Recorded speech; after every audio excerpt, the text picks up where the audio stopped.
British and Canadian Battles in France, 1915. Part 1. Loos. The Battle of Loos, September 25th to October 8th, 1915.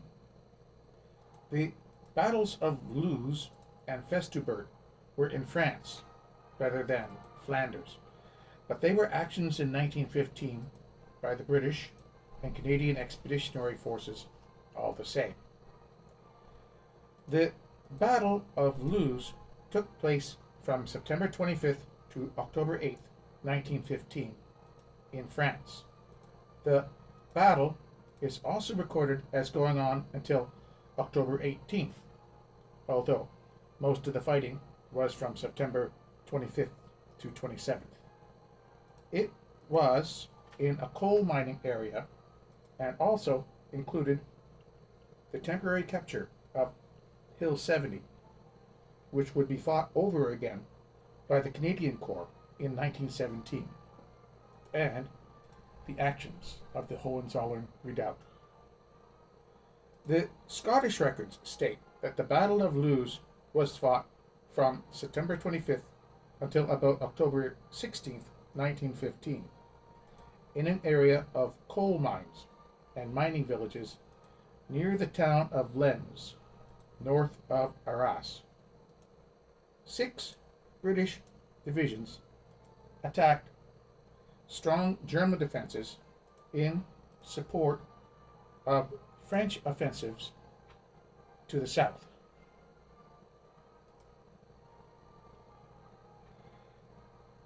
It was the biggest British attack of 1915, the first time that the British used poison gas, and the first mass engagement of new army units. The French and British tried to break through the German defenses in Artois and Champagne and restore a war of movement.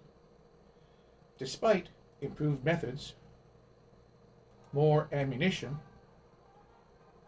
and better equipment, the Franco-British attacks were largely contained by the Germans, except for local losses of ground.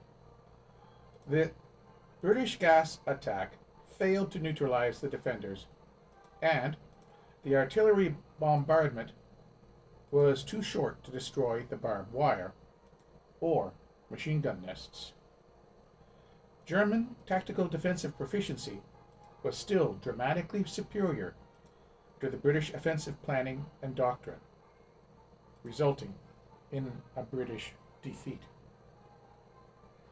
The attackers suffered very high casualties in capturing the village of Loos, Hill 70, and the formidable Hohenzollern Redoubt, including some self-inflicted losses from the use of chlorine gas against the Germans.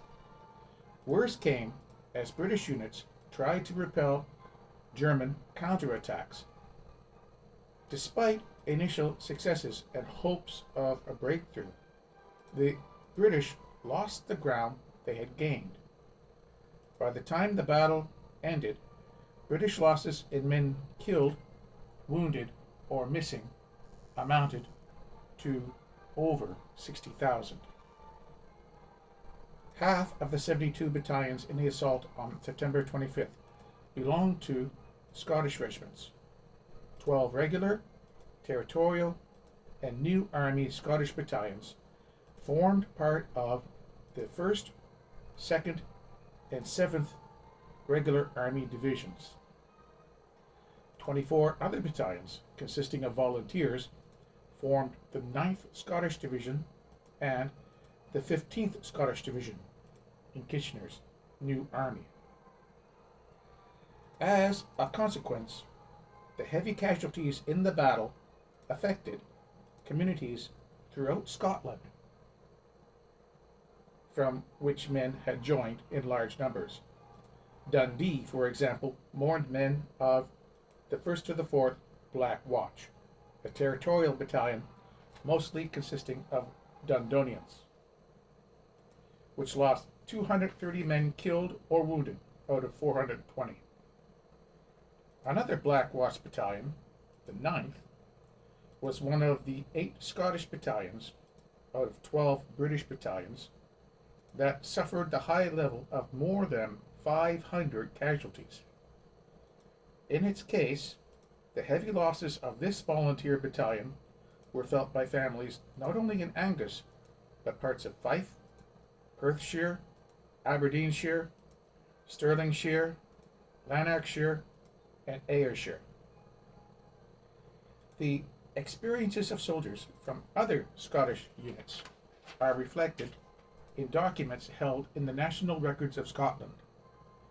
In this battle, Private Robert Dunsire, V.C., 13th Service Battalion, the Royal Scots, earned the Victoria Cross, the highest award for gallantry, for most conspicuous bravery on Hill 70 on September 26th, when he twice braved heavy enemy fire to rescue wounded comrades of the 13th Battalion, the Royal Scots.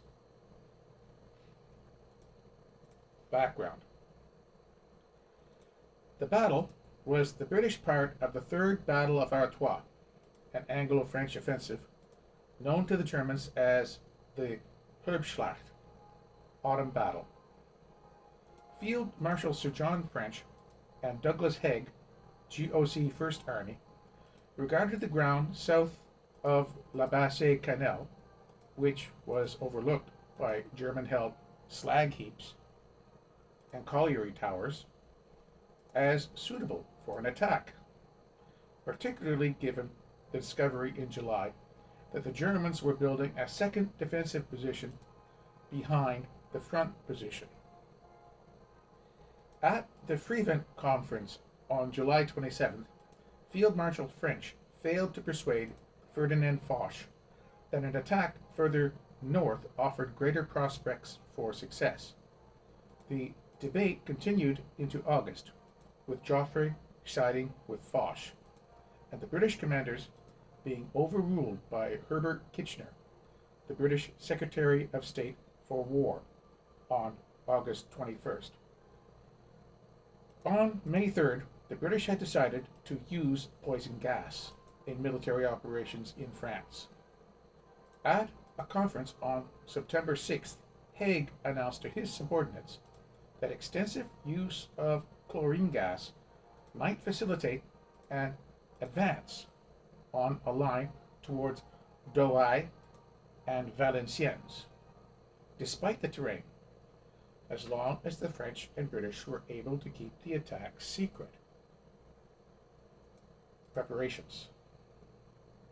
The battle was the third time that specialist Royal Engineer tunneling companies were used to dig under no man's land to plant mines under the parapets of the German front line trenches, ready to be detonated at 0 hour.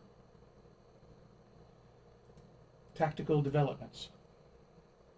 Field artillery available to British divisions covered a 1 mile, 1.6 kilometer front, with 19 heavy guns in support, while the 10th Army divisional frontages were 0.75 mile, or 1.21 kilometers wide, with 35 heavy guns. The smaller number of British guns was matched by a lack of ammunition. The offensives were to begin with a continuous and methodical bombardment for 96 hours, in which counter-battery fire was as important as trench destruction.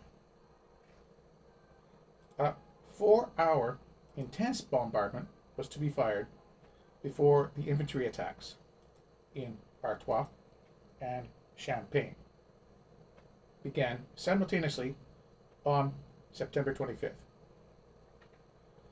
The infantry were to advance as an irresistible mass with reserves arranged in depth to move forward at the same time as the leading troops, ready to take over and maintain the momentum of the assault. Previous attacks in Artois had been obstructed by the many villages and industrial premises in the region, which were easy for the Germans to fortify and use delay attacks. The Franco-British heavy artillery was to be used to destroy German fortified houses and villages, which were proof against field artillery.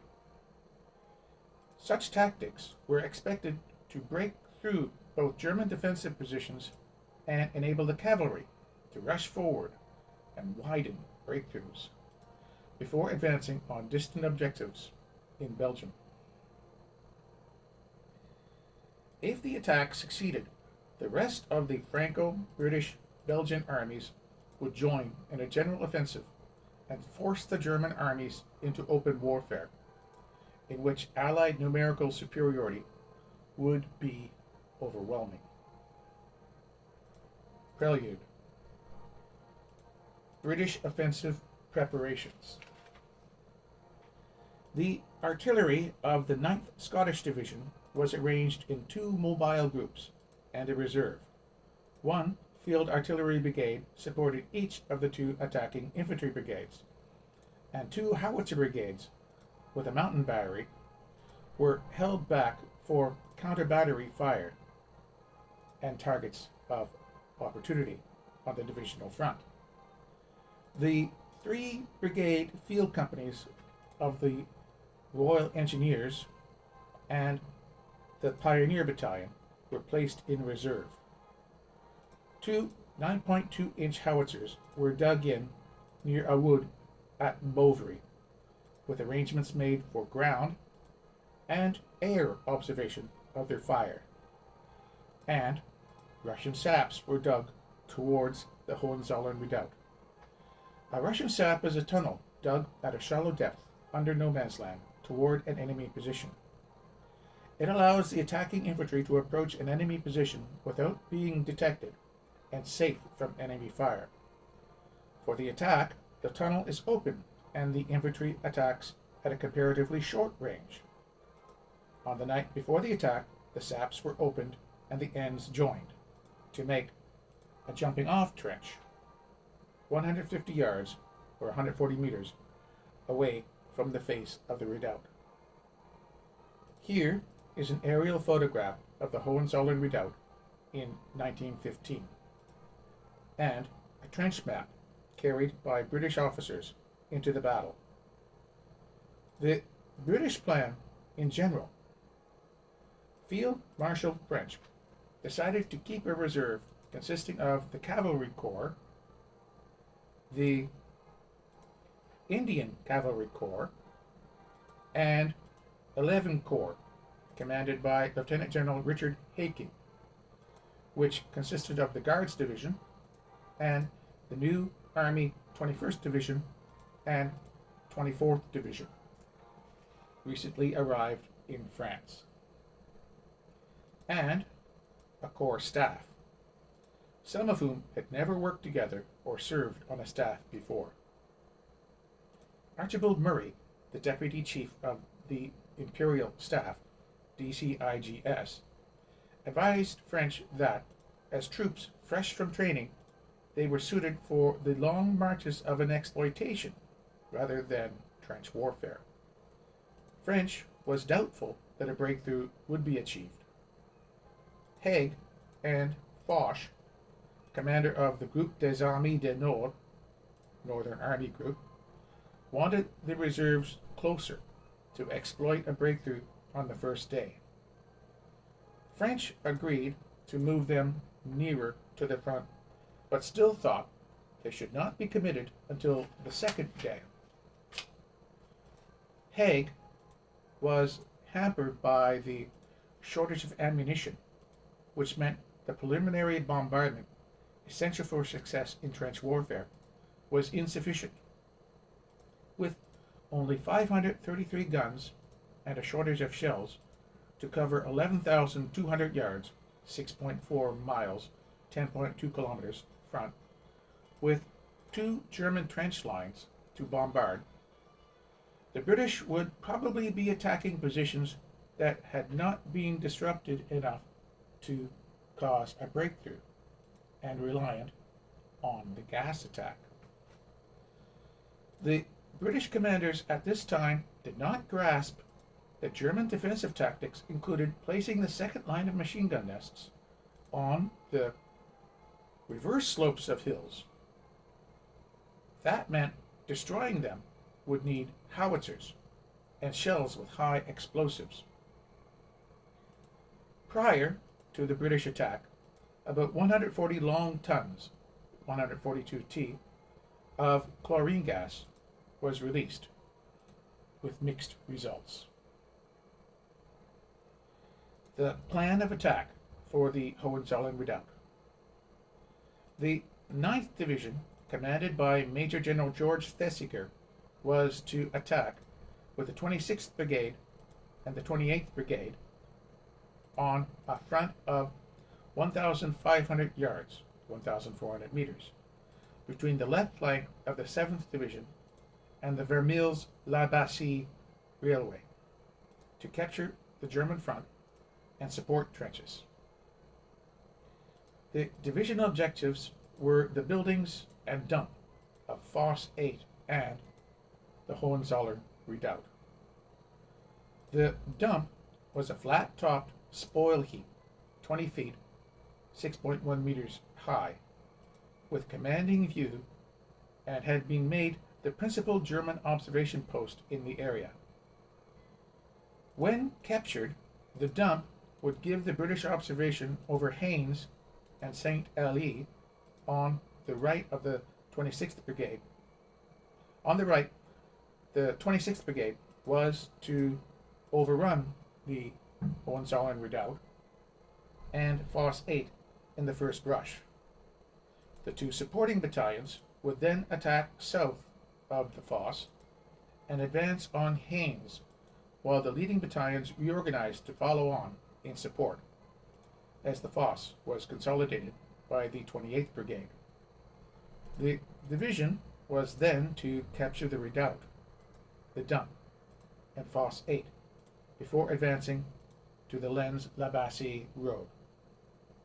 After reaching the road, the division was to press on to the German second position between City Saint-Allié and Haines.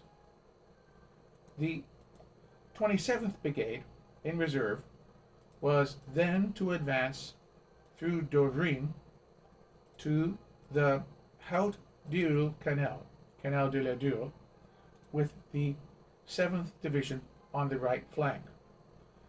The 11th Corps would then pass through to continue the advance. German defensive preparations. A number of pitheads, known as fosses, and auxiliary shafts called puits, have been built around Loos when the area was developed by the mining industry. Fosse 8 de Bethune was close to the north end of a spoil heap crassier known as the dump. The crassiers had been tunneled or hollowed out by both sides to provide observation posts and machine gun nests. The dump was 20 feet, 6.1 meters high, with an excellent view in all directions. New fortifications were built as quickly as possible after the Franco-British offensives in May and June 1915.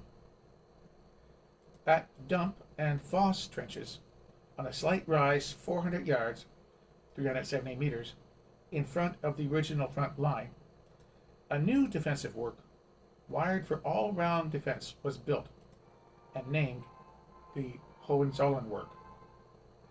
The face of the redoubt was 300 yards, 270 meters long, and curved, with extensions to join with Big Willie Trench to the south and Little Willie Trench to the north.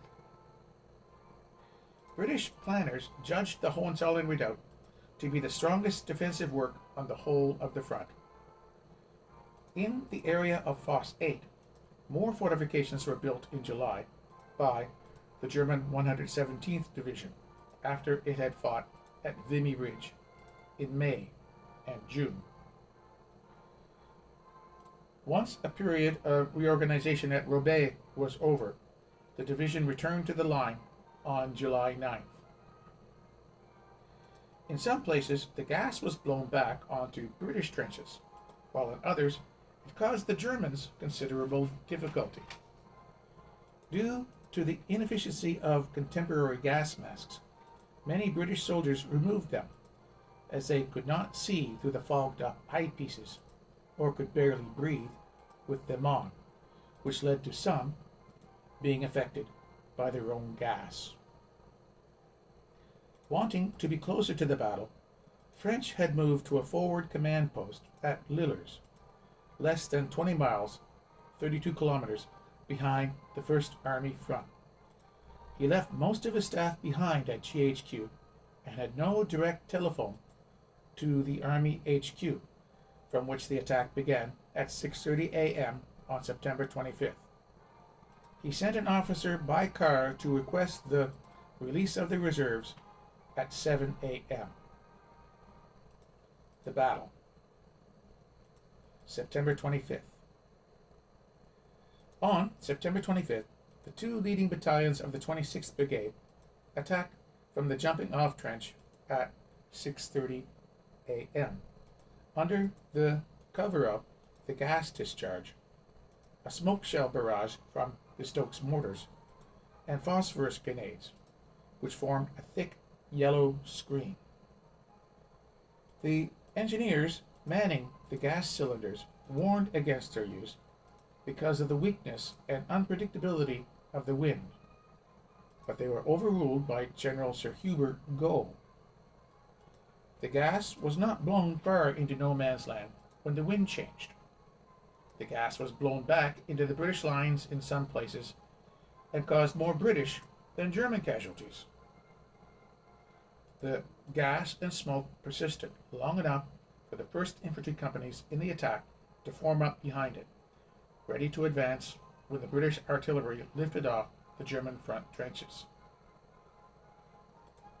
Hohenzollern Redoubt. The right-hand battalion advanced through the screen into the German small arms fire, found the wire well cut, and quickly entered the German trenches, finding little organized resistance from the garrison. The battalion bombed forward along communication trenches, north face and south face trenches, to reach Fosse around 7 a.m. with few additional casualties. The troops continued towards Fosse 8, the cottages nearby, and the dump. As German troops retired towards Ouchy, and by 7:30 a.m. the British had reached 3 Cabaret and occupied Coron's Trench east of the Fosse, before pausing to reorganize. The left-hand battalion waited for 10 minutes for the gas and smoke to move towards their objective at Little Willie Trench, but then advanced through it at 6:40 a.m. regardless. As the British emerged from the screen, they were engaged by fire from Madagascar, Mad Point, to the left, which inflicted many losses on the first lines of infantry. The advance accelerated, and Little Willie was entered, the wire having been well cut. The Germans, firing from Mad Point, were forced to change targets to the 28th Brigade on the left, which was attacking directly towards the point, which gave the battalion enough time to reach Fosse Trench at 7:10 a.m. The miners' cottages ahead had been captured by the right-hand battalion, and by the 7:45 a.m. the battalion reached 3 Cabarets and Corons de Pekin to the north of the dump. Many more casualties had been incurred by this battalion, and a supporting battalion had been advanced to reinforce it, which had then been caught by the machine guns firing from Mad Point and also had many casualties. The battalions at the objective were ordered to dig in and consolidate Coron's Trench to cover Fosse 8, because the 2nd Division to the north had been repulsed from Ouchy village. The alternative plan was implemented. to form a defensive flank facing northeast from Foss to Haines village. A further advance towards Haines was made possible when the 28th Brigade was stopped in front of Madagascar Mad Trench, and the area around Foss 8 was consolidated to be ready for a counterattack from the north or the northeast. Consolidation of Coron's Trench was made difficult by the Germans, who had opened a sluice as they withdrew and flooded the trench knee-deep. The infantry and field company dug a step above the water level as the German troops in communication trenches nearby inflicted many more casualties with machine gun and rifle fire. German artillery fired on the area from the vicinity of Haines until the British 9.2-inch howitzers, directed by observers on the dump, forced them out of action. By 10:30 a.m., consolidation was complete at the dump, the Foss, and Corons de Pekin. A telephone line was installed to brigade headquarters, but was cut so often that only 3 messages were passed during the day. A line from the observers at the dump to the heavy artillery remained open all day. 4 2.75-inch mountain guns were moved forward from Anakin at 9:45 a.m. and were ready to block a German advance from Ouchy or Haines by 10:30 a.m. A field battery arrived soon after. The 28th Division, under Major General Bulfin, was sent to hold part of the line against German counterattacks, and a quarter of its men were killed in the following week. Bulfin later described the relentless struggle as a nightmare. The German 14th Division was reinforced by the last 2 battalions of the 2nd Bavarian Corps, known as Composite Bavarian Regiment Staubwasser. During the day, they were joined by 1st Battalion, Saxon Infantry Regiment 104 of the 40th Division. The main attack on Loos. In many places, British artillery had failed to cut the German wire before the attack. Advancing over open fields within range of German machine guns and artillery, the British infantry suffered many casualties. The British were able to break through the weaker German defenses and capture the village of Loos-en-Gohelle, mainly due to numerical superiority. Supply and communications problems, combined with the late arrival of reserves,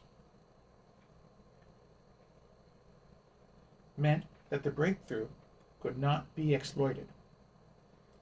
Haig did not hear until 10 a.m. that the divisions were moving up to the front. French visited Haig from 11 o'clock to 11:30 a.m. and agreed that Haig could have the reserve, but rather than using the telephone, he drove to Haking's headquarters and gave the order at 12:10 p.m. Haig then heard from Haking at 1:20 p.m. that the reserves were moving forward.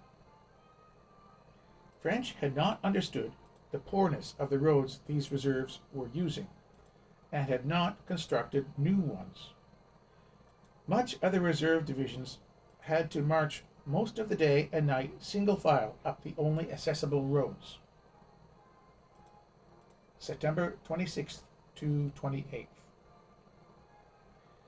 When the battle resumed the following day, the Germans had recovered and improved their defensive positions. Much of the barbed wire, in some places 30 feet, 9.1 meters deep, remained uncut.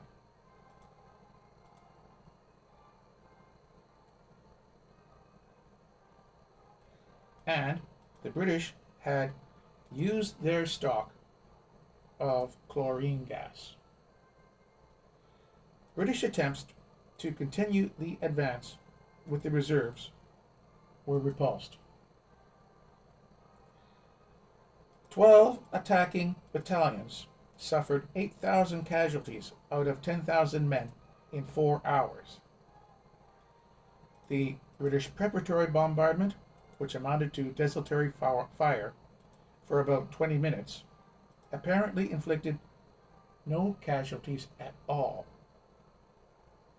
German machine gunners reported being nauseated from the sight of so many corpses and ceased firing so that the British could retreat with their wounded. French told Foch on September 28th that a gap could be rushed just north of Hill 70, although Foch felt that this would be difficult to coordinate, and Haig told him that the First Army was in no position for further attacks. A lull fell on September 28th, with the British back on their starting positions, having suffered more than 20,000 casualties, including 3 major generals. Further actions at the Hohenzollern Redoubt. The German Sixth Army. A German attack on September 29 failed due to a lack of hand grenades, after which they reorganized their troops. By this time, major fighting over most of the rest of the Loos battlefield had come to an end. By October 3rd, the British had been fought back virtually to their initial position, at the cost of thousands of lives, and on October 8th, the British Guards Division was eventually able to repulse a German attack by the 123rd and 117th Divisions and part of the 7th Division on the left flank. The German artillery preparation had been inaccurate due to fog, and the German infantry were stopped by uncut wire and alert British defense, assisted by French troops north of Hill 70. The German attackers lost 3,000 casualties. On October 13th, the fresh 46th North Midland Division attacked after a poison gas cloud release. The division suffered a similar fate to the 2 German divisions on October 8th, running into uncut wire, and lost 3,643 casualties, mostly in the first 10 minutes. The gas clouds had little effect due to high winds and bright sunlight, and artillery support had been minimal due to lack of ammunition. Aftermath of the Hohenzollern Redoubt battle. The official history of the war suggested that the fighting on the 13th to 14th October had not improved the general situation in any way and had brought nothing but useless slaughter of infantry. General Sir Douglas Haig thought it might be possible to launch another attack on November 7th, but heavy rain and accurate German shelling during the second half of October finally persuaded him to abandon the attempt. Casualties and details of the actions from September 25th to October 3rd.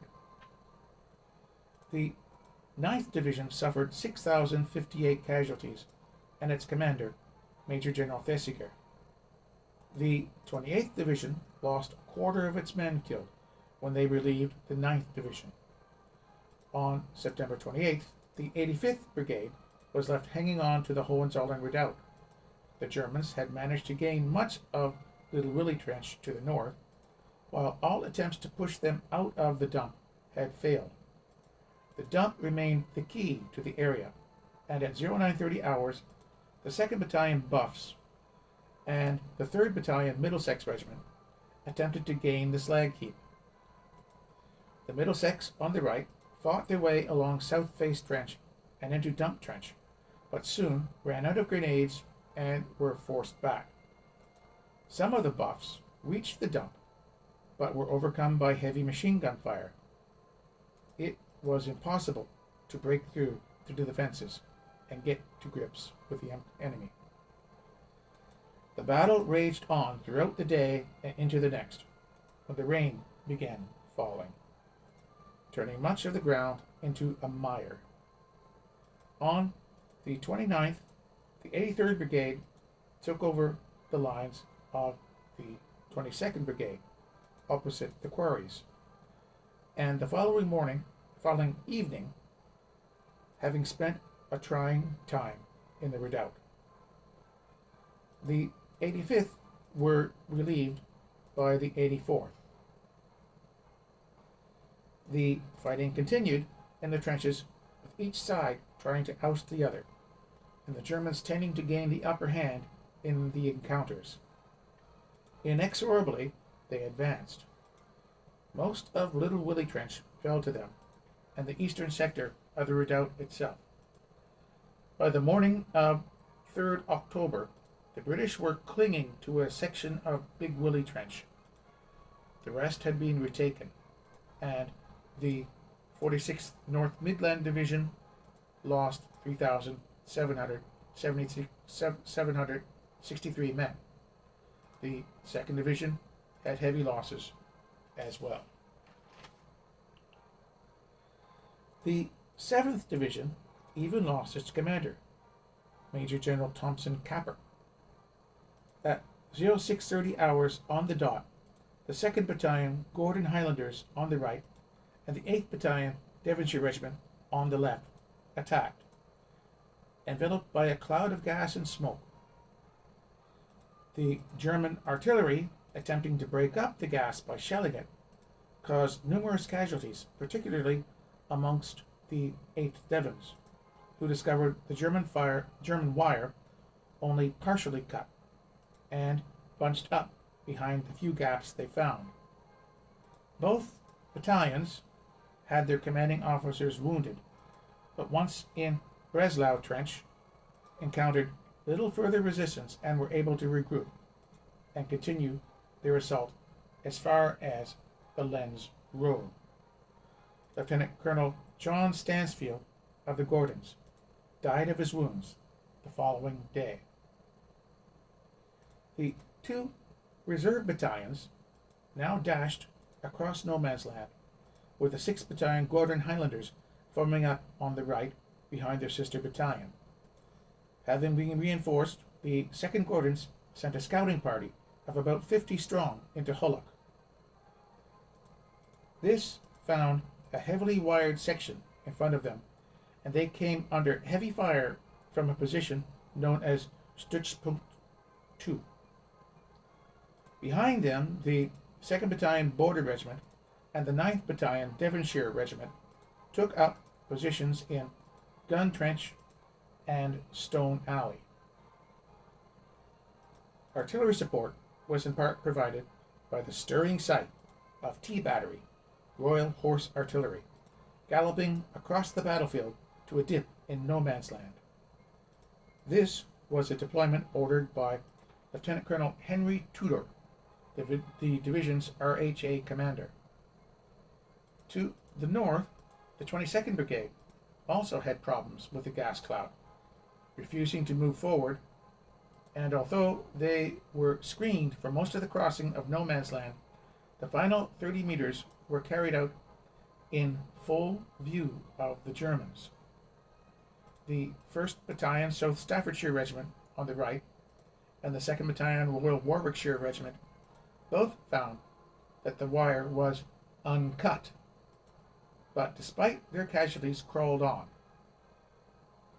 Private Arthur Vickers of the Warwicks was awarded the Victoria Cross for his work in cutting through the heavy wire under heavy fire, which he carried out whilst standing up in full view of the enemy. Now supported by the 1st Battalion Royal Welsh Fusiliers, and with the aid of the 2nd Battalion Border Regiment from the 20th Brigade on the right, the German trenches were entered and Slit Redoubt taken. The 2nd Battalion Queen's Regiment in Brigade Reserve now came through and carried the attack forward into a series of quarries to be found in front of City Saint-Allie. These and the trenches were taken at about 0930 hours. Although parties were sent into the village itself, it was not possible to keep them there, and the brigade assured its defenses around the quarries. The divisional reserve was moved forward at the beginning of the battle and was ultimately split into two halves, each moving forward to support one of the front-line brigades. In each case, it was soon realized that the defensive lines in front of Hulloch and City Saint-Allie were still strongly held.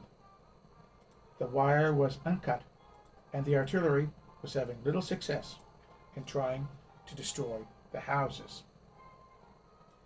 A continuation of the attack could only be made following a lengthy artillery preparation of the German defenses. The 1st Division. Up until August 1915, the division had been designated as a Guards Division, but in that month, the 1st Battalions of the Coldstream Guards and the Scots Guards were posted to a new Guards Division and were replaced by two new Army battalions, the 8th Royal Berkshire Regiment and the 10th Gloucestershire Regiment. Perhaps fortunately, they also lost Major General Richard Haking, who called for a renewed effort at Alba's Ridge, despite having just lost 2/3 of his force in the space of the opening hour. His departure, however, meant that Major General Arthur Holland was given little time to acclimatize into his new command or area. Its two brigades would be advancing away from each other, and a force under Lieutenant Colonel E. Green of the 2nd Battalion Royal Sussex Regiment would, at the opportune moment, advance to fill in the gap as the front widened. On the right of the division, the 1st Battalion Loyal North Lancashire Regiment were accompanied by the 2nd Battalion King's Royal Rifle Corps, KRRC, on their left. Their only point of reference to their front was the lone tree, the stump of a cherry tree that had so far survived the artillery duels. It was situated slightly forward of the German trench and was used by them as a machine gun emplacement.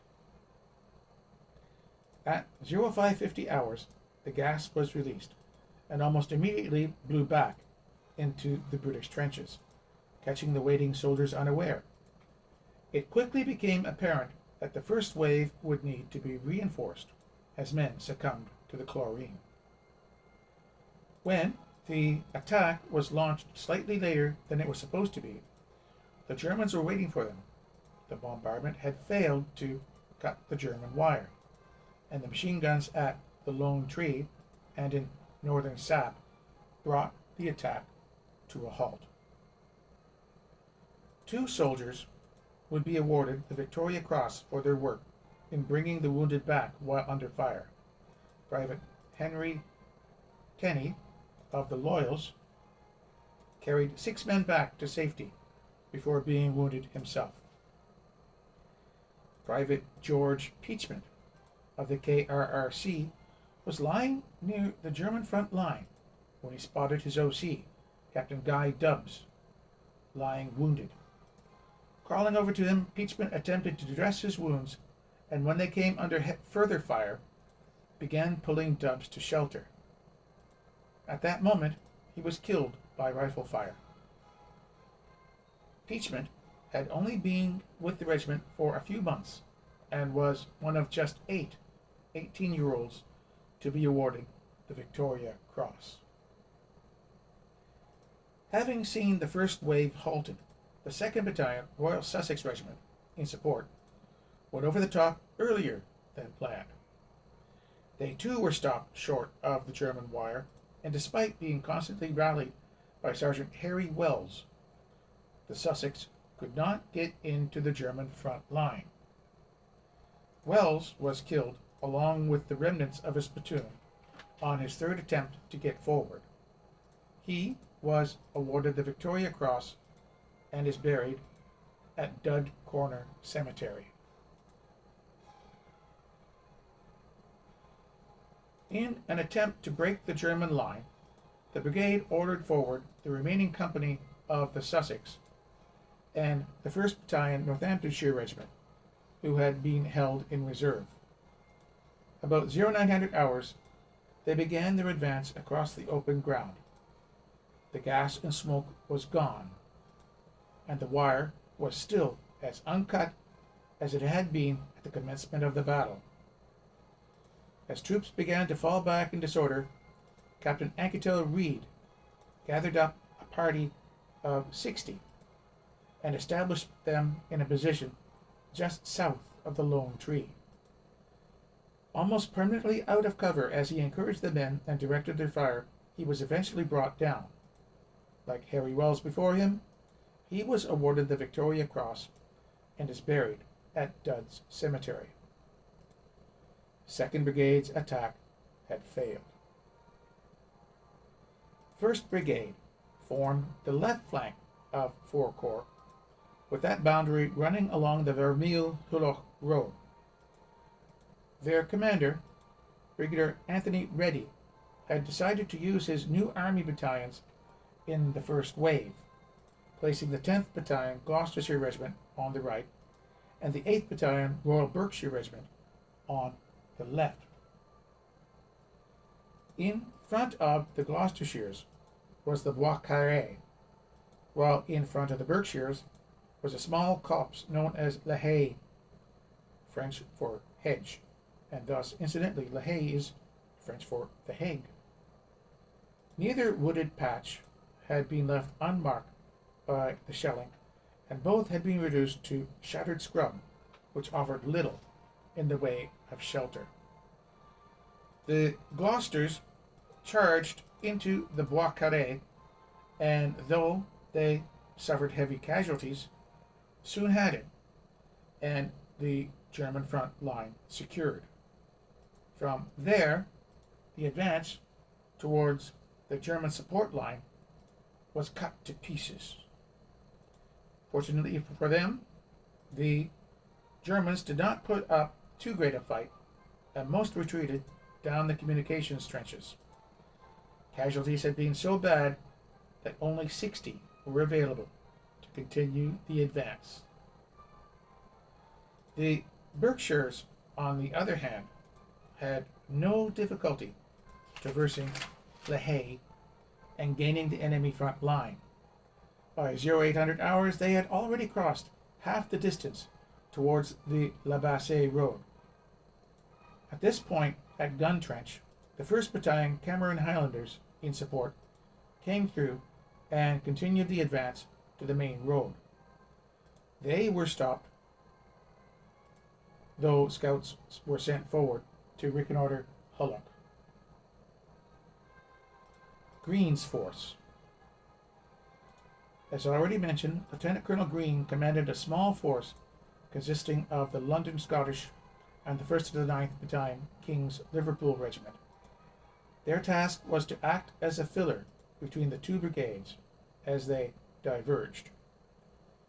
Thinking that the opposition to his 2nd Brigade could not last much longer, having already seen both of the German flanks pushed back by the successful attacks of the 15th Division and the 1st Brigade, Major General Holland ordered Green's force to apply its weight around the area of the Lone Tree. Orders were sent out, and the 1st to the 9th Kings attacked with the Lone Tree on its left, the southern side of the tree, and the London Scottish with the tree to the right. By now it was well after midday, and the Germans had been given ample time to reorganize themselves. Instead of fleeing at the sight of this renewed attack, the defenders put down a hail of fire into the English and Scots from the moment they showed themselves. It proved impossible to get into the German trench, and the line was consolidated just short of it. Using whatever cover there was to be had, once again the attack on the 2nd Brigade's front had failed. By now it was 13:15 hours, and General Holland gave up trying to bulldoze his way through when the flanks had already given way.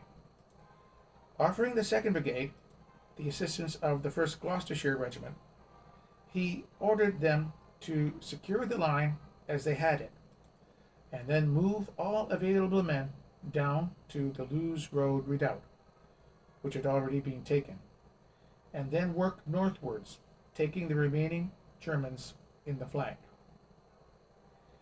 Despite the wording of collect all available men, the reality was that the Gloucesters were, to all intents and purposes, on their own. 2nd Brigade had been destroyed. 3rd Brigade. At the same time that Lieutenant Colonel Green was receiving his orders to assist 2nd Brigade, Brigadier General Davies, commanding 3rd Brigade, was required to take his men up in support of the 1st Brigade's left flank. All did not go to plan. The 2nd Munster Fusiliers got themselves lost in the trenches, smoke, and retiring wounded. Instead of advancing to the north of the Bois Carré, they inclined to the right and ended up beside Green's force. Behind them, and supposedly in their support, the 2nd Battalion Welsh Regiment had greater success in cutting across no man's land, and soon reached Gun Trench. With no sign of the Munsters, the battalion wheeled toward the southeast and continued. This movement brought them directly behind the German trenches, which were opposing 2nd Brigade at Lone Tree. Some of the Germans in the support trench turned and opened fire on the Welsh, but as their escape route was now sealed, the party of Germans surrendered at about 14:30 hours. Having gathered their prisoners, the Welsh continued to the La Bassée Road and waited for further troops to arrive. A company was sent backwards to 2nd Brigade in an effort to dislodge the remaining defenders by attacking them from both sides. Their position, now hopeless, the soldiers of 1st Battalion, 4th Schlesische Infantry Regiment No. 157, under Captain Ritter, surrendered. Ironically, it was about the same moment that their 3rd Battalion, a German regiment like a French one, was composed of 3 battalions that fought together as a unit, attempted a counterattack from Hulluch. Although it succeeded in pushing back the British outposts, it was easily repulsed by fire from the units lining the main road. The 2nd Brigade were at last able to cross no man's land and reach the La Bassée Road and link with the 15th Division at Puy-Catorby. The 15th Scottish Division, the 44th Brigade. On the immediate left of the 47th Division, the Scots 44th Brigade, which was made up of Highland regiments, had the task of attacking the Lens Road redoubt. Today, it is the location of the Loos Memorial. The task of advancing down the main road into the redoubt was assigned to the 9th Battalion Black Watch, who had the 8th Battalion Seaforth Highlanders on their left, and the 10th Battalion Gordon Highlanders covering the German trenches on the right, where the German line momentarily swung backwards, following the highway before cutting back across the country towards the south.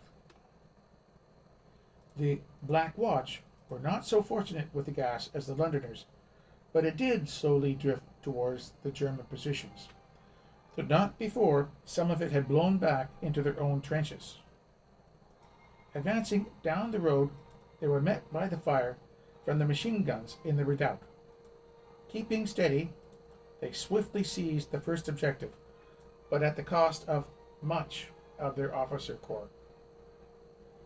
Accompanied by the Seaforths on their left, the two battalions ran down the slopes towards the Loos defense line. The only stalling points were a machine gun in the village cemetery and one at a position called Fort Glatz. But both were dealt with, and the tide of Highlanders continued into the village streets. It was 0700 hours, just 30 minutes after 0 hour. 19 minutes later, the village was pretty much taken, though many Germans had been overlooked and had to be ferreted out of houses and dugouts. Emilienne Moreau. As the Scots advanced into the village, they were met by a young French girl, Emilienne Moreau. She shouted at them to look out for particular posts of Germans hidden in the houses. Her aid, under fire, almost certainly prevented numerous casualties and facilitated the cleaning up of the streets. During the morning, the Black Watch set up their first aid post under Captain F. Barron in the small shop owned by the Moreau family. Madame Moreau and Emilienne assisted throughout the day by carrying in the wounded, removing the dead, and providing refreshments for the medics. For a time, the work was harassed by German snipers operating from a nearby building. Equipping herself with grenades, Emilienne, who was only 17 years old, walked around the back of the building and threw them in, killing the occupants. Later on, during the day, when the building came under renewed attack, she took a revolver from an officer, presumably one of the wounded, and opened fire on two advancing Germans, killing them both. Her story received great publicity, and she was decorated by French and British. She was awarded the Military Medal and was received by King George V in London. During the Second World War, she would join the French resistance and be awarded the Croix de la Libération. She was constantly tracked by the Gestapo, but she eventually managed to make her way to the south of France, where her husband, also in the resistance, took refuge. She continued to work against the Germans, but was eventually forced to flee to London in 1944. She died in 1971 and is buried in Lens Est Cemetery. Back to the Battle of Loos. The fighting continued over the next few days until a properly organized sweep of the ruins was carried out on the 28th. While the importance of mopping up any resistance was understood, it is doubtful that the difficulties of doing so in an urban environment had been fully appreciated. It also has to be accepted that the loss of officers made controlling the soldiers more difficult, and these were men who, 12 months previously, had still been civilians. 46th Brigade. Attacking astride the Loos Road from Vermelles, the brigade's task was to sweep around the top of Loos village towards the La Bassée Road and Hill 70. Two prominent features in the German defenses gave cause for worry. The first was at the top of the ridge and was the Loos Road redoubt, and the second, slightly to its north and jutting out towards the Scots, was the southern sap. It was feared that a machine gun post within it would cause havoc to a frontal assault, and the decision was taken that it would be taken by a flanking movement. Two companies from the 12th Battalion Highland Light Infantry, HLI, would enter the German front line and then bomb their way northwards. In the context of the First World War, the word bomb invariably means use grenades. On their right, the 7th Battalion King's Own Scottish Borderers, the KOSB, would deal with the Loos redoubt, and the right flank of the brigade would be the 10th Battalion Scottish Rifles, the Cameronians. Once again, the gas would not fully blow out of the Scots' trenches, and it was with some difficulty that the rifles made their way forward, losing many other officers in the advance. Fortunately, the wire in front of them had been cut by the bombardment, and they continued forward through the German line and down the slope behind towards the Hullock Road, pronounced in French as Oulu. The KOSB had a difficult start to the attack. The gas had hung in their own trenches, and for a moment the soldiers' will to go over the top hung in the balance. Second Lieutenant Young cried out to his piper, Daniel Laidlaw, to play the men forward. Climbing onto the parapet, Laidlaw took off his own gas mask and struck up Blue Bonnets Over the Border. The skirl of the pipes rallied the men, and all went forward, following their piper.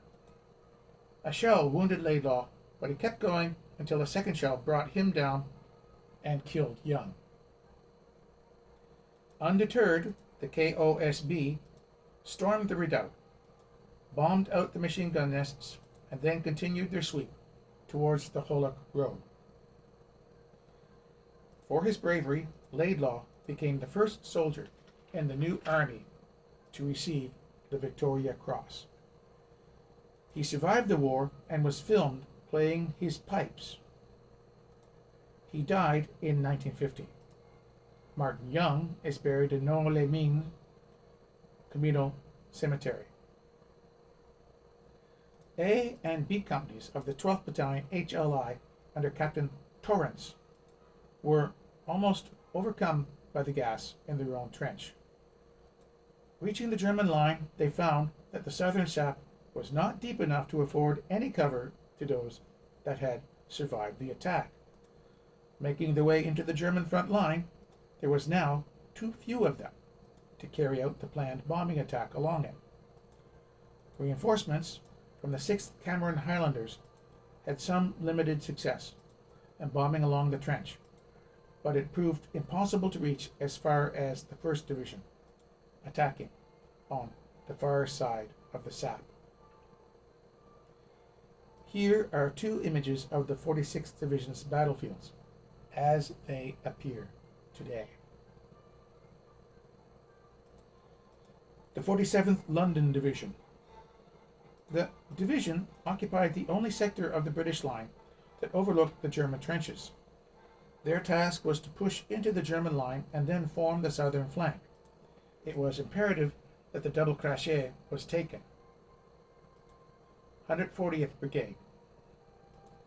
On the extreme right, the 140th Brigade left their trenches at 0630 hours, following behind a dense cloud of gas that obscured the way ahead, and even rendered much of the two crociers invisible. The German defenders, however, had not been subdued by the 4-day bombardment and reacted with speed and with deadly force. As the 1st of the 6th London advanced across the open ground along the north face of the crociers, the 1st of the 7th London had the arduous task of climbing them and taking the German positions. Major Casson, commanding the 5th A Company, had surprisingly little difficulty overpowering their opposition, but the Germans were swift to organize a counterattack, during which Casson was killed. He is buried in Loos British Cemetery. The Londoners held their new position and were later reinforced by half of the Post Office Rifles, 1st of the 8th London. 141st Brigade. On the left, the 141st Brigade had decided to lead with just one battalion. This was the London Irish Rifles, the 1st of the 18th London. Advancing out of their trenches, the Irishmen made good progress down the slope and into the German trenches. The flow of gas continued in the right direction, which it would not do on other sectors of the offensive, and the Germans were soon either surrendering or running for the Loos defense line, which ran through the town cemetery, the brigade's next objective. On the right of the assault, the battalion football team dribbled a football across the pitch towards the open goal. The intention had been to use 6 footballs, but the stunt had come to the attention of one of the officers, who took the unprecedented approach of shooting the 6 balls. One, however, was recovered by Private Frank Edwards and reinflated before being smuggled out under his greatcoat. Unfortunately, it ended up as did so many of the soldiers, hanging, pierced on the German wire. The ball was recovered and then forgotten, slowly disintegrating in a box until it was rediscovered, having been carefully restored and given a commemorative tour back to Loos. The football was returned to the London Irish Rifles Museum on March 13, 2011.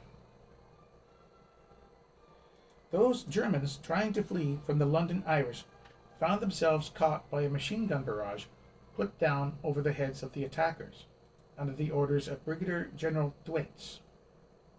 Although this sort of barrage would become part and parcel of future battles, in 1915 it was considered innovative. Within 30 minutes of 0630 hours, the battalion had reached the main Bethune Road and were on the point of assaulting the communal cemetery, within which was a well-concealed machine gun emplacement that caused terrible casualties. At this stage, the 1st of the 19th London were to take up the advance on the left into the village of Loos. Cutting across no man's land, they were badly hit by enfilading fire coming from a trench, which had not been actively engaged at this stage, to the rear of the Lens Road redoubt. Although they lost many of their officers, including their CO, Lieutenant Colonel Harold Collinson Morley, the battalion pushed on into Loos and swiftly secured the area around Tower Bridge, the twin-towered pithead that formed a major feature of the village landscape. The follow-through on the right of the London Irish was carried out by the 1st to the 20th London, who advanced into the German front line trench, and then, swinging south through Garden City, reached the trench just in front of Chalk Pit Copse. The Londoners attacked the copse through the morning, but could not dislodge the defenders. Both sides received reinforcements and a stalemate ensued. By and large, the 47th Division had done all that had been asked of it, for a high rate of casualties, particularly among the officers. The Guards Division.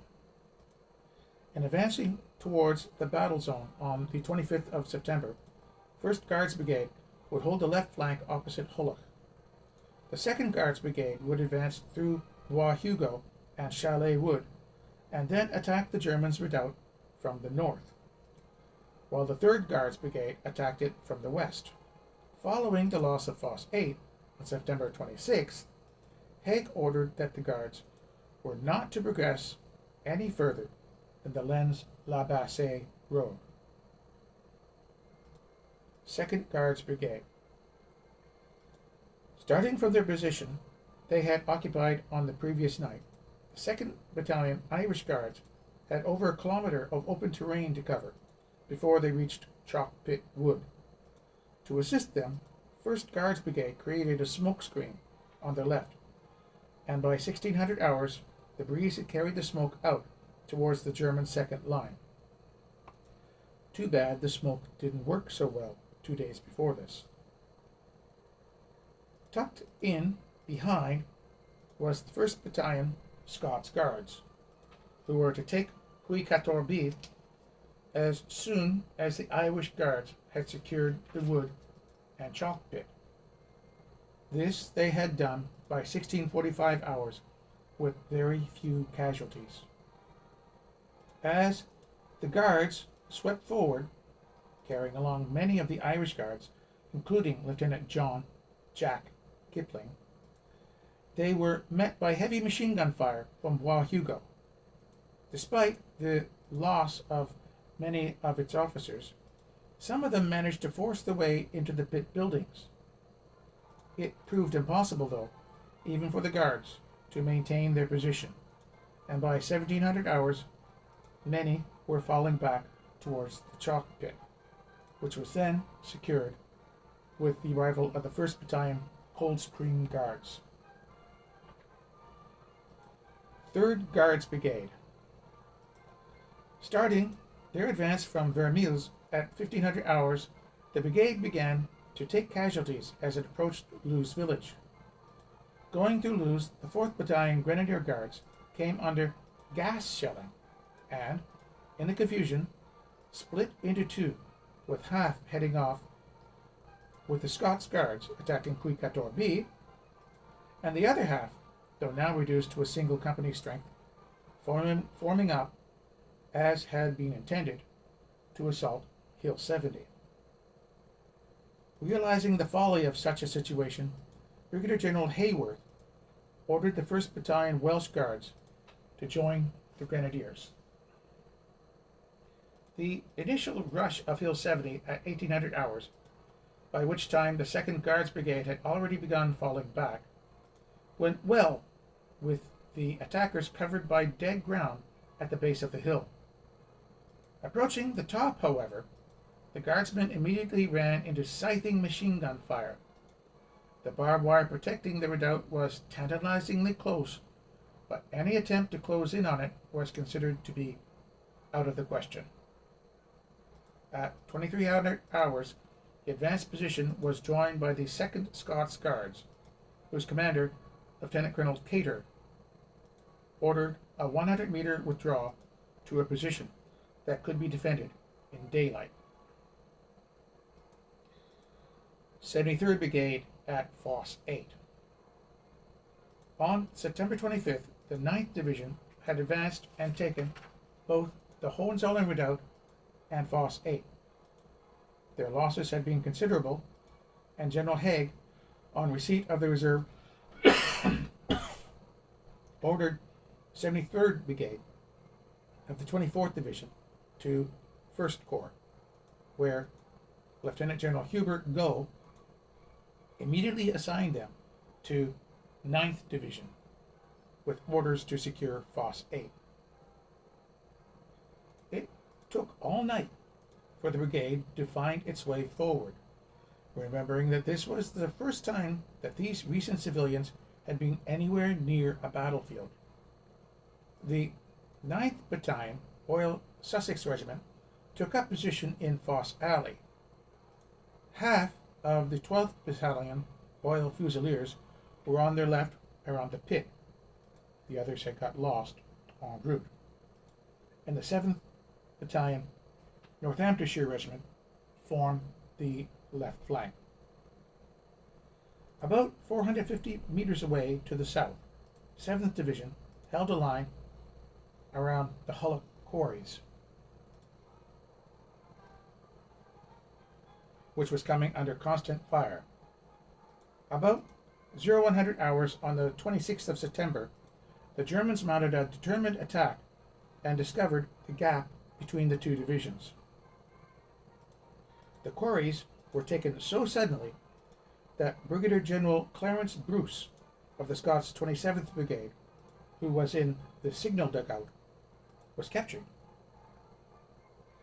Realizing the threat to the right, as the 7th Division were forced to pull back their front line, the final battalion of the 73rd Brigade, the 13th Middlesex, was placed in Slag Alley on the southern side of the dump. An attempt was made by Lieutenant Colonel Carter's force at 1600 hours on the 26th of September to recapture the quarries. It came to nothing.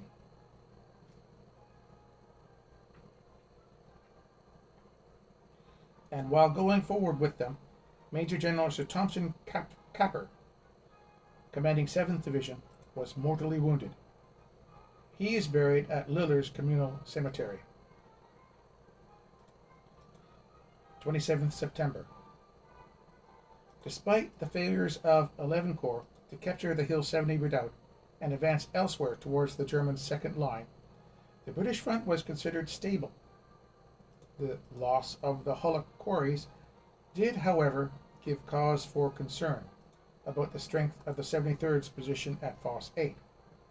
The untried soldiers had no experience to tell them what to do or how to organize themselves. Their commander had gone sick with stress, and his replacement, Brigadier General Rudolf Jelf, had just been given less than 24 hours to master the situation.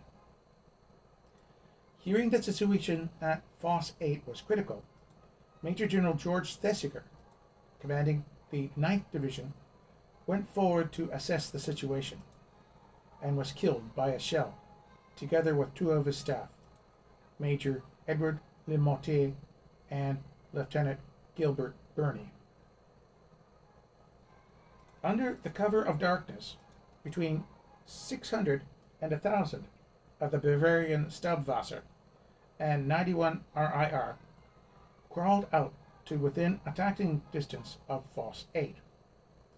At dawn, about 0500 hours, they launched their assault on the junction of Fosse and Slag alleys, forcing the Northamptons back into the Corons de Pekin and ceding the dump to the Germans. From there, the Germans were soon able to machine gun anything that moved between Fosse 8 and the Hohenzollern redoubt. Hoping to rally any retiring soldiers from the 73rd, the 8th Battalion Black Watch sent a party forward under Captain Fergus Bowes-Lyon, who took up a position on the eastern face of the redoubt. By noon, the Germans had been reinforced and begun pushing the Fusiliers back along Slag Alley. The retirement continued, but the sight of the Scots, steady in their trench, had the desired effect, and despite German efforts to bomb their way down both north face and south face trenches, the redoubt was, for the moment, secured. Corporal James Pollock of the 5th Battalion Cameron Highlanders was awarded the Victoria Cross for his hour-long stand under machine gun fire, throwing grenades into the Germans as they advanced along the trench beneath him. He would survive the war and be commissioned. British bombing parties sent to hold the German progression commented that the German stick grenade was more powerful and could be thrown further than the British egg grenade. It was during this fighting that Captain Bowes-Lyon was killed. Initially commemorated at Loos Memorial, overwhelming evidence produced in 2012 led the CWGC into engraving one of the gravestones at Quarry Cemetery with his name. Like almost all the others within the cemetery, it is marked "Buried near this spot," as the exact location of each grave was lost. Fergus Bowes-Lyon was the elder brother of Her Majesty Queen Elizabeth, the Queen Mother. 28th Division. With the 3 available reserve divisions from 11 Corps played out, the 28th Division was summoned from Belleau to replace the 9th in the line. The plan to have one brigade moved by train, one by motorized transport, the other on foot, disintegrated into all 3 having to make their way on foot. It would not reach the Hohenzollern redoubt until 2000 hours. Attempts by both the 9th Division and elements of the 28th Division to recapture Fosse 8 during the night were beaten off. 2nd Lieutenant Alexander Turner, of the 1st Battalion Royal Berkshire Regiment was awarded the Victoria Cross for leading a bombing attack against approaching Germans in Slag Alley. Although mortally wounded, his action saved the remainder of his battalion. He is buried at Chokes Cemetery, Chokes Military Cemetery. Hill 70. Following the capture of Loos village, the 15th Scottish Division had orders to continue up the slope on the far side to a fortified position, Hill 70 Redoubt. By 0800, the Scots were in what could be described as a form of disorganized order. They knew what they were supposed to be doing, but following the loss of so many officers and the entangled street fighting, the battalions were a jumbled mass, surging towards the German line. While its title suggests a mighty ridge overlooking all surrounding it, the reality is somewhat different, as it rises perhaps 20 meters above the village. As an observation post, it governed the town of Lens. With the industrialization of the ridge in modern times, it is very difficult to gain an impression as to how it looked devoid of trees and buildings. The redoubt would have been close to the current roundabout near the hospital. The sight of 1,500 Scots coming at them, disorganized or not, put the garrison of the redoubt to flight. They fled towards the Cité Saint-Laurent to the south, the Scots close on their heels. The men of the 44th Brigade tended towards the Dynametière on the western side of the road, and the 46th Brigade on the eastern side. The actual orders for the division were that it was to advance up the slope with the right on the redoubt. The redoubt would be taken and fortified, but the advance was to continue towards the Cité Saint-Auguste. The Scots then, pursuing the Hill 70 garrison, had completely changed direction and ran headlong into a stout defense offered by the Reserve Infantry Regiment number 22. The Scots were surrounded on three sides. Digging in. Realizing that any further advance towards the east was out of the question, Lieutenant Colonel Sandilands of the 7th Battalion Cameron Highlanders did his best to gather up or retrieve as many men as he could. Reinforced by the 7th Battalion Royal Scots Fusiliers, 45th Brigade in reserve, Sandilands set about preparing a defense line on the Loos village side of Hill 70. A trench was dug across the valley with its left near Chalet Wood, also known as Bras Rasé, its center at Hill 70, and the right near the Loos Crassière. Sir Henry Rawlinson at 4 Corps headquarters had no idea that, having reached Hill 70, the Scots had effectively turned right instead of continuing straight on. Preparing to continue the thrust of the attack towards Cité Saint-Auguste, the artillery was ordered to bombard the German lines in front of the village, leaving the Scots in front of Cité Saint-Laurent unaided. By 1300 hours, the thin German defenses had been bolstered by reinforcements, and although the first attempt to dislodge the Scots was beaten off, the balance had tipped in favor of the Germans. The Scots were running out of ammunition, and an attempt by some to get back to Hill 70 was interpreted as a retirement. Some Germans leapt out and charged, their battle cries inspiring others to do the same. The Scots defended the redoubt as best they could, but the tide of enthusiastic Germans was too much for them, and eventually the line was held in the new position created by the Camerons. Second Lieutenant Frederick Johnson of the 73rd Field Company, Royal Engineers, which had been moved forward to consolidate the redoubt, was instrumental in rallying the men and attempting to retake the redoubt. His example encouraged, despite being wounded, was awarded with the Victoria Cross. He was killed during the Battle of Cambrai on November 26, 1917. By then he had been promoted to major. His body was never recovered or identified and is commemorated on the Cambrai Memorial to the Missing. With the Germans back in control of Hill 70, it was impossible for the 15th Division to progress any further without further reinforcements. 62nd Brigade of the 21st Division. As far as General Haig was concerned, the German front between City St. Auguste and Haines was weakly held, and a push by the 21st and 24th Divisions south of Hulluch would break it.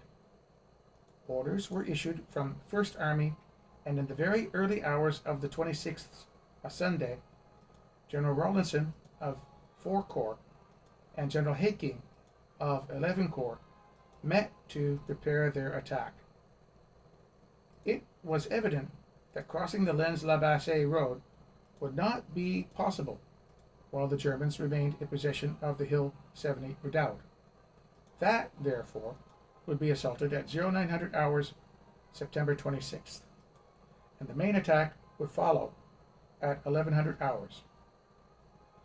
An artillery bombardment on the redoubt was scheduled for 0800 hours, and the Scots of the 45th Brigade were told to vacate their positions during it. Unfortunately, not all the Scots received the message in time, and the artillery were firing blind onto the mist-shrouded hill. As though some conspiracy of nature was acting against them, the mist lifted at 0900 hours as the Scots left their makeshift trench and climbed up the slope. Coming under heavy fire from their flanks and the German artillery in Lens, they gained the redoubt and killed or drove out the 200-strong garrison, IR 178. It was as far as they could go, and their numbers slowly withered away, forcing the survivors to fall back. It was now the turn of the 10th Battalion Green Howards and the 12th Battalion Northumberland Fusiliers of the 62nd Brigade. The official history states as a footnote, it has been authoritatively stated that there was only one officer of the over 4,000 officers and men of the 62nd Brigade who had any previous experience of war. The officers, exposed to fire while encouraging their men forward, were soon brought down, and the attack faltered and fell back.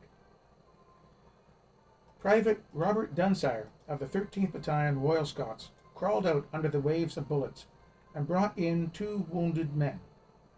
For his act of extreme bravery, he was awarded the Victoria Cross, a recognition that he would not live long to appreciate. He was mortally wounded by a shell near Hulluch on January 30th, 1916. He is buried in Mazingarbe Communal Cemetery. Realizing the British were retreating, the Germans crept back into the redoubt. It would remain in their hands for another 23 months. On August 15, 1917, the Canadian Corps would drive the defenders off the ridge in the first battle led by Sir Arthur Currie. 63rd Brigade. The 63rd Brigade had taken over the new front line around the southern edge of Bois Hugo. They had not, however, actually gone into the wood, contenting themselves with the 8th Battalion Lincolnshire Regiment on its eastern edge and the 12th Battalion West Yorkshire Regiment on the northern edge. The 64th Brigade were in support, behind them, just to the north of Loos. The Bois Hugo is now occupied by the Parc des Citizens, a pleasure garden and children's zoo.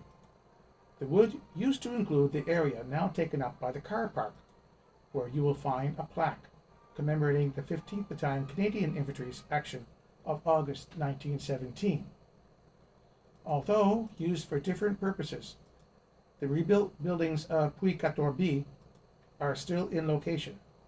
The chalk quarry has been greatly extended and now surrounds the pit, out of all proportion to its 1915 appearance.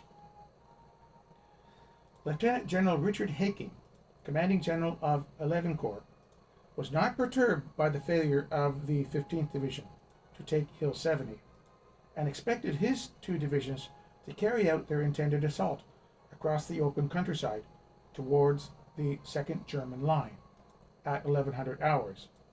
An indication as to just how flat and devoid of cover this area is can be surmised from the fact that it is now a small airport. In fact, the Germans thwarted the plan by counterattacking through Bois Hugo itself.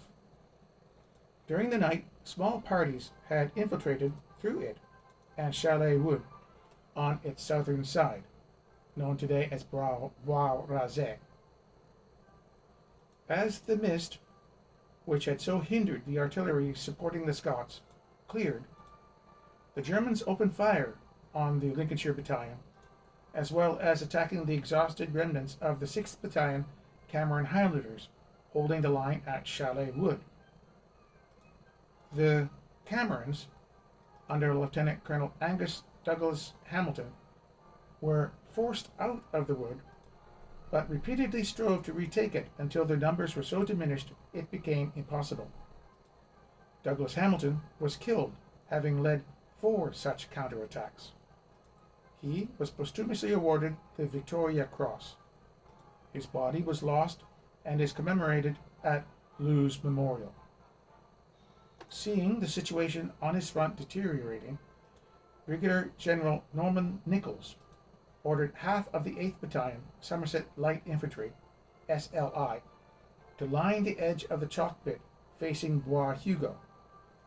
By misunderstanding its orders, the 10th Battalion, York and Lancaster Regiment, not only advanced as far as Chalk Pit Road to cover the road, but went through it and lay down in the open. A message was sent to 64th Brigade, which advanced the 14th Battalion, Durham Light Infantry, the DLI, towards Puy-14B. At 0930 hours, the German artillery opened up on the 63rd Brigade's trenches, and 30 minutes later, the Germans were seen coming across the open ground from a position known as Stützpunkt 4. Artillery support and the rifle fire from the Yorkshiremen brought the German assault to a halt, but the attack had distracted the defenders from the realization that the wood had been heavily infiltrated. Suddenly, the Germans in Bois Hugo turned their attention on the Yorkshiremen, who, taken by surprise, began falling back to the Lens Road. General Nichols, who went forward himself from his command post at Chalk Pit, was killed almost immediately. The retirement of the Yorkshiremen left the 3 companies of the Lincolns in an exposed position, and they were forced back as well. At about this moment, the 14th Battalion DLI arrived in support. Advancing towards the retreating men of the 63rd Brigade, it would appear that both parties mistook the other for Germans and began attacking one another. The mistake was soon rectified, but it was a shaken battalion that continued forward. Once again, the troops lost direction and began advancing up the slopes of Hill 70, being caught by severe flanking fire by the Germans in the 2 woods. The DLI fell back with heavy losses and would soon watch The 15th DLI repeat the same error. The attack. The arrival of the 24th Division on their left served to rally the men of the 21st Division after their action at Bois Hugo. Unfortunately, they remained mesmerized by Hill 70 and thinking it was back in the hands of the Germans, as it could have been suggested by the fact that the British artillery was shelling it. They attacked up the slope towards the soldiers they could see, Scots in greatcoats with their smoke hoods on. It was ironic that the Scots would be saved by the German machine gunners, 153IR and 106RIR, who poured enfilading fire into the English as they advanced across their front and forced them back. The directional error was now compounded by the 9th and 10th Battalions of the King's Own Yorkshire Light Infantry, KOYLI. These were the final two battalions of the 64th Brigade. In a complete breakdown of command and control, the 9th Battalion charged across the main road and advanced up the northern slope of Hill 70 against the Scots. Action by the commanders managed to hold back half of the 10th, but the remainder joined in this amazing turn of events. The Germans destroyed the attack and put an end to any possibility of the 21st Division taking any further part of the battle. Air operations. The Royal Flying Corps, RFC, came under the command of Brigadier General Hugh Trenchard. The 1st Squadron was commanded by Major Sir Geoffrey Salmond. The 2nd Squadron was commanded by Major John Beck. The 3rd Squadron was commanded by Major Sir John Maitland Salmond directly, although officially commanded by Major Donald Swain Lewis. As the British were short of artillery ammunition, the RFC flew target identification sorties prior to the battle to ensure that shells were not wasted. During the first few days of the attack, target marking squadrons equipped with better wireless transmitters helped to direct British artillery onto German targets. Later in the battle, pilots carried out tactical bombing operations for the first time in history. Aircraft of the 2nd and 3rd Wings dropped many 100-pound, 45-kilogram bombs on German troops, trains, rail lines, and marshalling yards. As the land offensive stalled, British pilots and observers flew low over German positions, providing target information to the artillery. Aftermath. General Rawlinson wrote to the King's advisor, Arthur Bigg, on September 28th. From what I can ascertain, some of the divisions did actually reach the enemy's trenches, for their bodies can now be seen on the barbed wire. Major General Richard Hilton, at that time a forward observation officer, said of the battle, "A great deal of nonsense has been written about Loos. The real tragedy of that battle was its nearness to complete success. Most of us who reached the crest of Hill 70 and survived were firmly convinced that we had broken through on that Sunday, 26th September 1915. There seemed to be nothing ahead of us but an unoccupied and incomplete trench system. The only two things that prevented our advancing into the suburbs of Lens were, firstly, the exhaustion of the Jocks themselves, for they had gone through a bellyful of marching and fighting that day, and secondly, the flanking fire of numerous German machine guns, which swept that bare hill from some factory buildings in City Saint Auguste to the south of us. All that we needed was more artillery ammunition to blast those clearly located machine guns, plus some fresh infantry to take over from the weary and depleted Jocks. But, alas, neither ammunition nor reinforcements were immediately available, and the great opportunity passed. The 12 attacking battalions suffered 8,000 casualties out of 10,000 men in 4 hours. French had already been criticized before the battle and lost his remaining support in the government and army due to the British failure and a belief that he handled poorly the reserve divisions. French was replaced by Haig as Commander-in-Chief CNC of the British Expeditionary Force, BEF, in December 1915. Though Haig and Gough committed too many of their forces on the first day, they largely escaped blame for the debacle. French's combination of poor tactical planning, lack of knowledge of the conditions, and poor execution in releasing the reserves was blamed for the British failure by John Keegan in 1998. Casualties. British casualties in the main attack were 48,367, and they suffered 10,880 more in the subsidiary attack, a total of 59,247 losses from the 285,107 British casualties on the Western Front in 1915. The Guards Division, by itself, had 2,115 casualties, even though it was not involved in the initial attacks.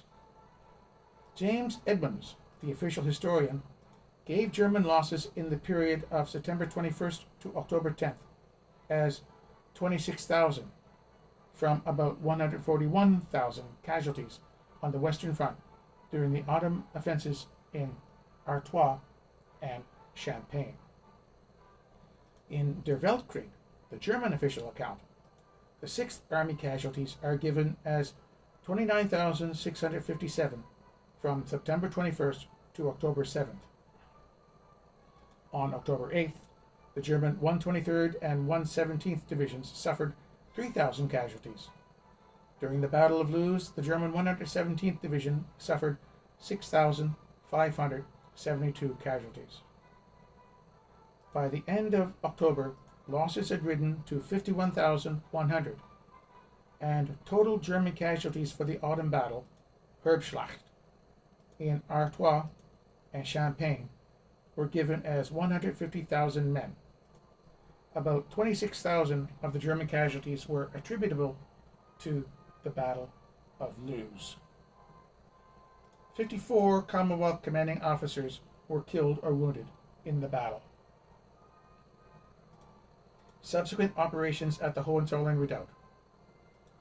Over the winter months, the 170th Tunneling Company, RE, dug several galleries under the German lines in the Hohenzollern Redoubt area, which had changed hands several times since September 1915. In March 1916, the Germans had an unobstructed view of the British positions from a slag heap named Fosse 8, and in previous mining operations, no man's land had become a crater field. The British front line was held by outposts to reduce the number of troops vulnerable to mine explosions and the strain of knowing that the ground could erupt at any moment. The 12th Eastern Division was selected to conduct an attack, intended to capture the crater field, gain observation from crater lips over the German defenses back to Fosse 8, and end the threat of German mine attacks. 4 mines, the largest yet sprung by the British, were detonated on March 2nd, then followed up by 2 battalions of infantry, which captured the new craters. Several German occupied craters and Triangle Crater that had been unknown to the British. The main entrance of the German mine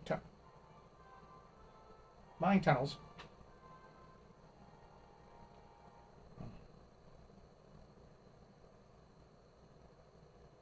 mine galleries was discovered in the crater, and the 170th Tunneling Company crossed no man's land to demolish the entrance. German counterattacks concentrated on the recovery of Triangle Crater, which was recaptured on March 4th. The recovery of the Germans of the gallery entrance threatened the positions captured by the British, who attacked Triangle Crater on March 6th, but were repulsed. British tunnelers got into the German gallery system from a British tunnel and were able to demolish the system on March 12th. This relieved the threat of another German mine attack. Skirmishing around the craters diminished, and it was thought that the Germans were concentrating on consolidating new positions. On March 18th, the Germans surprised the British with 5 mines, which had been quietly dug through the clay above the chalk. The German attack had nearly as much success as the British attack on March 2nd, and forced back the British to the original front line, before local counterattacks regained some of the craters. When the fighting died down after March 19th, both sides occupied the near lips of the craters.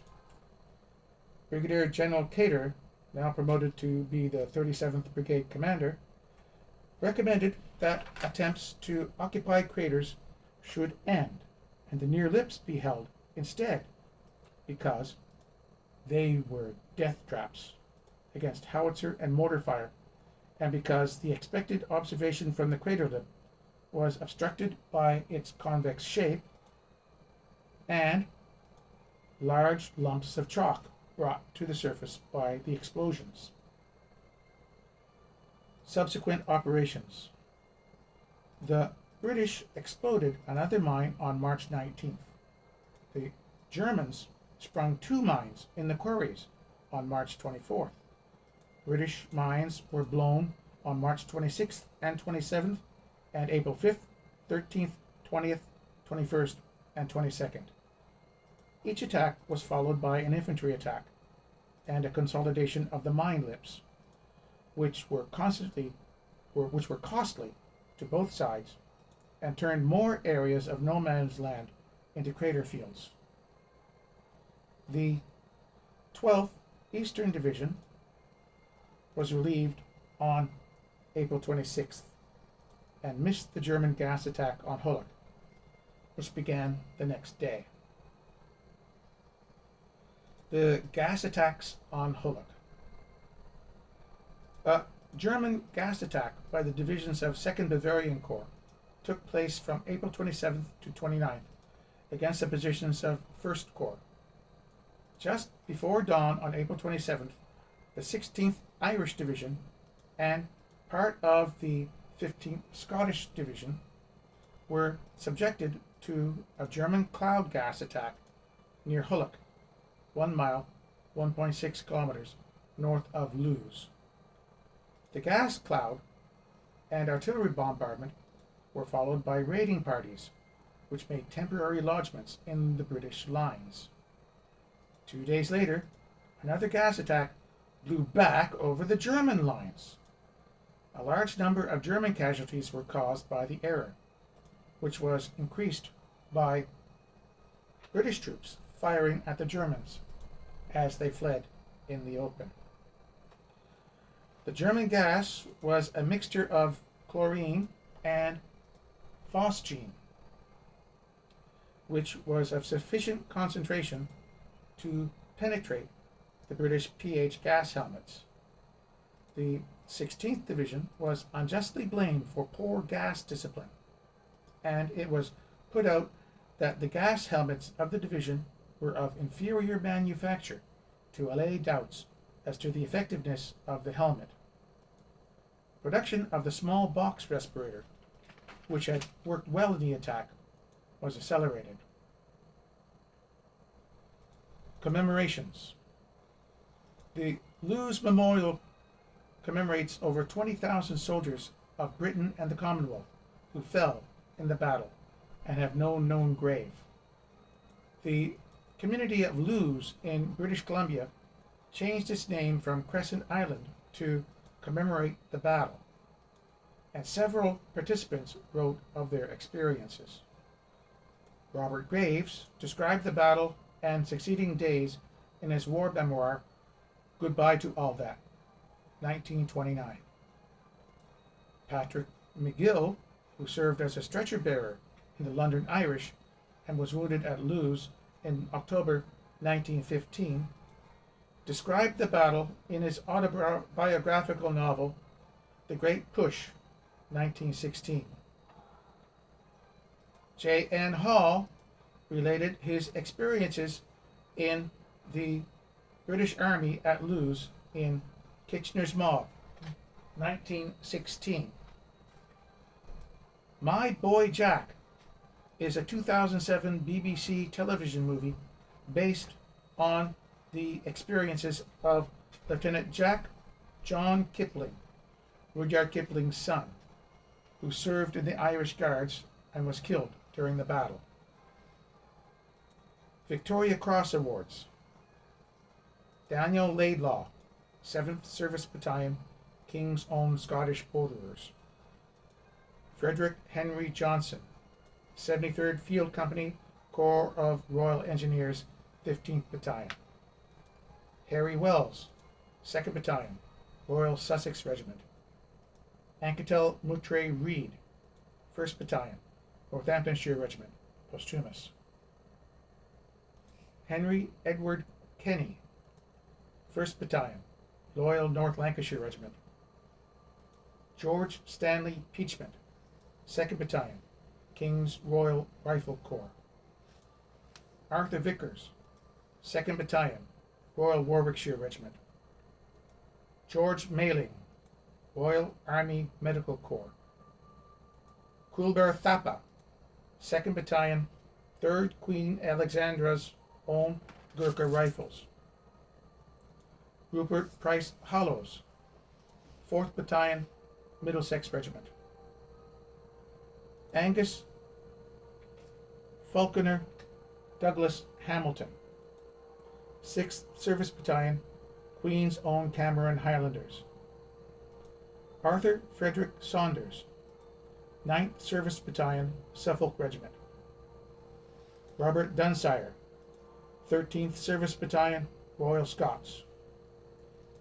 James Dalgleish Pollock, 5th Service Battalion, Queen's Own Cameron Highlanders. Alexander Buller Turner, 3rd Battalion, Royal Berkshire Regiment, posthumous. Alfred Alexander Burt, 1st of the 1st Battalion, Hertfordshire Regiment. Arthur Fleming Sandys, 2nd Battalion, East Surrey Regiment. Samuel Harvey, 1st Battalion, York and Lancaster Regiment. Oliver Brooks, 3rd Battalion, Coldstream Guards. James Lennox Dawson, 187th Company, Corps of Royal Engineers. Geoffrey Vickers, Sherwood Foresters, Nottinghamshire and Derbyshire Regiment.